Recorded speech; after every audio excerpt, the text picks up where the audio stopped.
Hello বন্ধুরা, আসসালামু আলাইকুম। তো কি খবর সবার? আশা করি সবারই খবর পাতি ভালোই আছে। তো আপনাদের দোয়া ভালোবাসায় আমিও ভালোই আছি। তো এই যে পিছনে আমার আছে টার্কিগুলা। তো এই টার্কিগুলা নিয়ে আজকে কিছু কথা আলোচনা করব। কথা বলতে গেলে আপনারা হয়তো অনেকেই এই টার্কিগুলা পালন করতে চাইতেছেন, আবার অনেকেই পালন করতেছেন। তো এই টার্কিগুলা যখন আপনারা পালন করবেন তখন কি কি দিকগুলা আপনাদের লক্ষ্য রাখতে হবে, তারপরে কি কি খাবার দেওয়া লাগবে, কিভাবে পরিচর্যা করা লাগে, তো সেই বিষয় নিয়ে আজকের এই ভিডিওতে থুলমুল করে তুলে ধরার চেষ্টা করব। তো আপনারা এই ভিডিওটা শেষ পর্যন্ত দেখতে থাকেন। আর এখনও যারা যারা আমার এই চ্যানেলটা সাবস্ক্রাইব করে নেই, চ্যানেলটা সাবস্ক্রাইব করে পাশে থাকা বেল আইকনটা ক্লিক করে দিবেন, আর পারলে একটা লাইক করে দিবেন। তো বিষয়টা হইতেছে, এদিকে আমার বর্তমান টার্কি আছে আপনার 11 পিস। 12 পিস আসিল, 1 পিস বিক্রি করে দিছি। তো এখানে আছে 11 পিস। আমি 12 পিসের মতো রাখছিলাম পরীক্ষামূলকভাবে, যে আমি দেখি এদের থেকে ডিমের প্রোডাকশন কীরকম আসে। তো সেই উদ্দেশ্যে আমি টার্কি মুরগিগুলো পালন করছিলাম, তবে আমার ভাবার থেকে আমি বেশি পাইছি, হ্যাঁ, এই বছর। তো সামনে পরিকল্পনা আছে এই সেক্টরটা আর একটু বাড়ানোর। তো আপনারাও আমার পাশে থাকবেন, ভালোবাসা দিবেন, দোয়া করবেন। তো এখন আমি আপনাদেরকে বলি যে আপনারা কীরকম কীভাবে আপনারা এই টার্কি পালন করবেন। তো যারা যারা নতুন তাদের উদ্দেশ্যে আমি বলতাছি, আপনারা যদি টার্কি পালন করতেই চান তাহলে আপনারা কি করবেন, 1.5 থেকে 2 মাসের বাচ্চা কালেক্ট করবেন। কারণ এখন যেহেতু শীতের সিজন, জানেনই আপনারা, ঠান্ডা লাগার সম্ভাবনা আছে আর মইরাও যাইতে পারে ঠান্ডার কারণে। তো আপনারা 1.5 থেকে 2 মাসের বাচ্চা সংগ্রহ করবেন। সংগ্রহ করার পরে প্রথমে আপনারা স্টার্টার ফিডটা খাইতে দিবেন। মিডিয়াম সাইজের বাচ্চাগুলারে যেই ফিডটা দেয় আর কি, ওই ফিডটা আপনারা খাইতে দিবেন। তারপরে আপনারা এরকমভাবে খোলা মাঠে ছেড়ে দিবেন। বিশেষ করে তাদের কিন্তু ঘাস দেওয়া লাগবে ভাই বেশি, হ্যাঁ, কারণ তারা হইলো একটা তৃণভোজী প্রাণী, তারা ঘাস খায় কিন্তু বেশি, ঘাসের যোগান ধরা লাগবে। তো আপনাদের যদি এরকম একটু জায়গাও থাকে খোলামেলা, তো আপনারা ওই জায়গায় আপনারা ছাইরা দিবেন এই টার্কিগুলা, তারা নিজে নিজে ঘাস খাইব। ঘাস খাইলে আপনার ফিটের খরচটা কমে যাব, মানে এই যে দানাদার খাবার যেটা, এটার খরচটা কমে যাব আর কি। তো আপনারা কি করবেন, বাজার থেকে বাচ্চাটা কেনার পরে, আর বাজার থেকে যদি আপনারা টার্কির বাচ্চা সংগ্রহ করেন, আপনারা কিন্তু দেখে শুনে বাচ্চা সংগ্রহ করবেন, বারে বারে বলে দিতেছে আমি, হ্যাঁ। আর এই বিষয় নিয়ে আমি আরেকটা ভিডিও সামনে আসতেছে, এই ভিডিওটাতে আপনারা বুঝতে পারবেন। কারণ অনেকেই কি করে, এই টার্কির বাচ্চা বইলা কি করে বস্তিতে বেচার জন্য আছে, কিন্তু ওই বাচ্চাগুলা আলটিমেটলি আপনার লেয়ার মুরগির বাচ্চা নিয়ে আসে কিন্তু, হ্যাঁ, বিভিন্ন জায়গা থেকে আসে, বিজনেস করতেছে আর কি।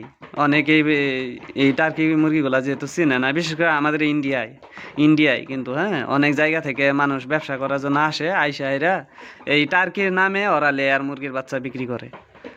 মানুষরে বলে যে এই মুরগিগুলা এত বড় বড় হইব, বাচ্চা এইগুলা যদি আপনারা পালন করেন, বড় হইলে এই বড় বড় হইব, টার্কি মুরগি হইব, হ্যান ত্যান কত কিছু কইয়া, হ্যাঁ, এই বাচ্চাগুলা মানুষের কাছে বিক্রি করে। আর বিশেষ করে ছোট পোলাপান তো পাগলাই হয়ে যায় এই বাচ্চাগুলা দেখে।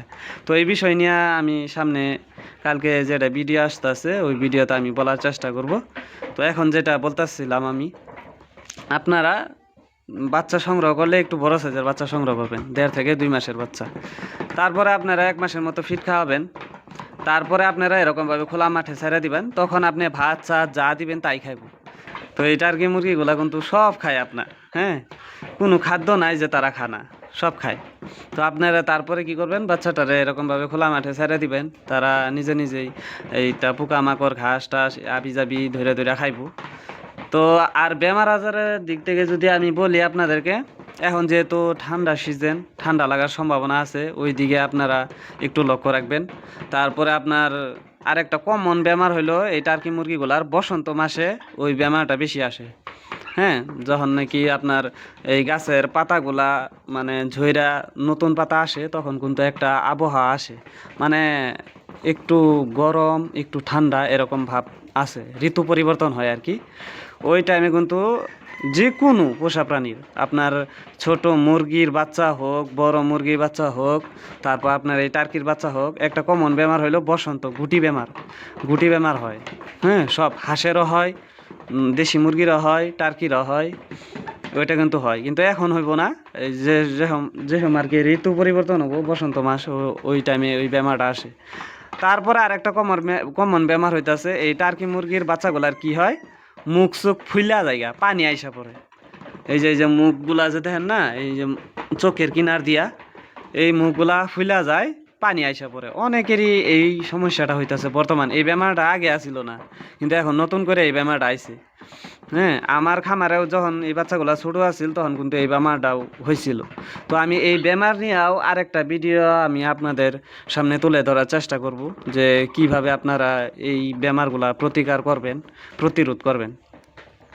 তারপরে আপনার টার্কির বেমার বলতে গেলে ঠান্ডা লাগে, তারপরে আপনার এই যে গুটি বেমারটা হয়, আর এই যে মুখে পানি আইসা পড়ে। হ্যাঁ, এই যে চোখের কিনার দিয়া পানি আইসা পড়ে, ফুলা যায়, মাথা ফুলা যায় আর কি, ওই বেমারটা হয় বিশেষ করে।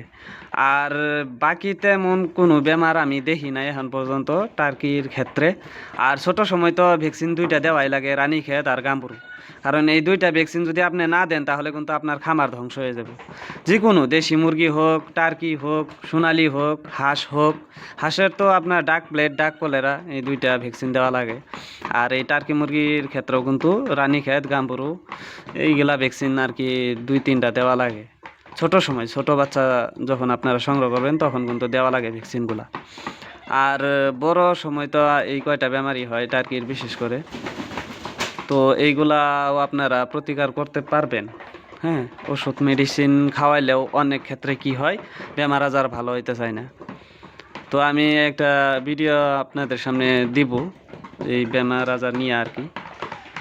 তো এই ছিল। তারপরে আপনারা কি করবেন, এই খোলা মাঠে টার্কিগুলারে ছাড়িয়ে দিবেন, তারা এরকম টুকিটাকি আর কি নিজেরাই খাবার দাবার সংগ্রহ করব। আর আপনারা যদি এই যে ওয়েস্টেজ কিছু থাকে, মনে করেন যে রাতের ভাত কিছু আছে বা সবজি আছে বা লতা পাতা, এইসব দিবেন, এই টার্কিগুলো একদম অনেক সুন্দরভাবে খায় ফেলে।